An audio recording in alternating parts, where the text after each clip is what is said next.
When the gates at Nottingham Castle shut last November, it came as a shock, but not to everyone. It may have only reopened in June 2021 following that £30 million renovation, but now a Freedom of Information request I submitted to Nottingham City Council has revealed that just 7 months later, there were signs things were going badly. It was January 2022 when the Castle Trust went to the City Council and outlined concerns about its finances. In the months that followed, the council says it tried to stabilise the trust's trading position, providing loans and allowing deferred payments. It wasn't enough. In September, the trust issued a formal notice of financial distress. It came up with a business recovery plan submitted in October, asking, among other things, for a further loan of £500,000. The council refused, and 4 weeks later, the council shut its doors. The local authority owns the site and set up the trust to run it. The council's leader told me there was only so much they could do.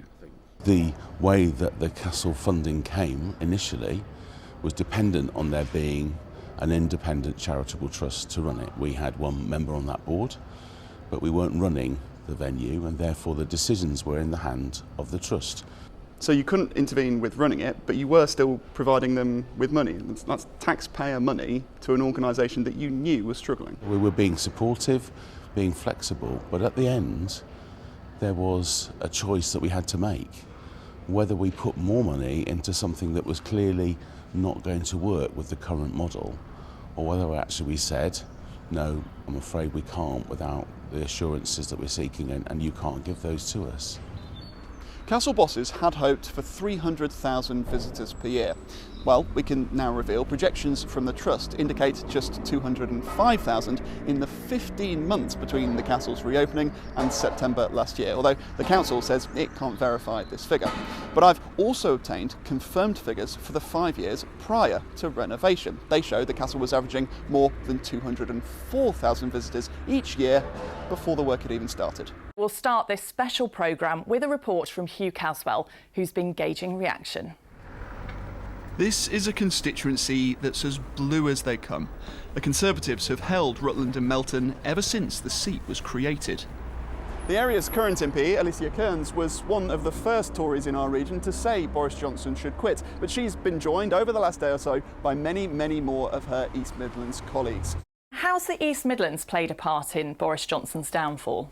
I think when the political obituaries of Boris Johnson are written, yes, names like Sunak and Javad will dominate in terms of how these last couple of days have panned out. But let's not forget, Sarah, it's areas like the East Midlands and Conservative support from our region, some of his staunchest, most loyal supporters right here, who were instrumental in putting him into number 10 in the first place. So once that support started to ebb away, as it has done in this last 48 hours, perhaps it was inevitable that Boris Johnson's time in number 10 was coming to an end.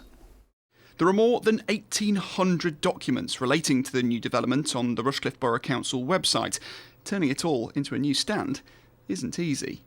This is an incredibly challenging application, both from Forest's point of view and from our point of view. Obviously the site itself is locked against the river. On the other side, residential and businesses, and we have to make sure that all those stakeholders around the area, they had their voice.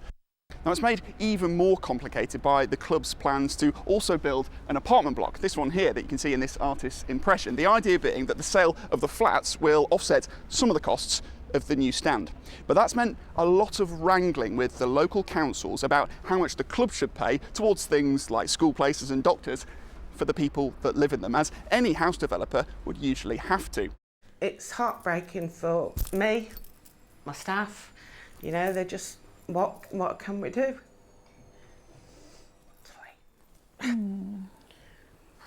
Oh, Hugh, we can see how incredibly difficult it is for Claire, and she's not the only one, is she? There are so many people that feel like this. Yeah, this is the reality, isn't it, of all those rising costs for small businesses, which of course aren't protected in the same way as households. There's not that energy price cap, but I don't think there are many people who haven't nervously opened a bill in recent months. The problem isn't just the weather at the moment, though. Lower than average rainfall earlier in the year means reservoirs like Carsington Water are starting from a lower base. And you can see it for yourself. Where I am right now, this should be underwater.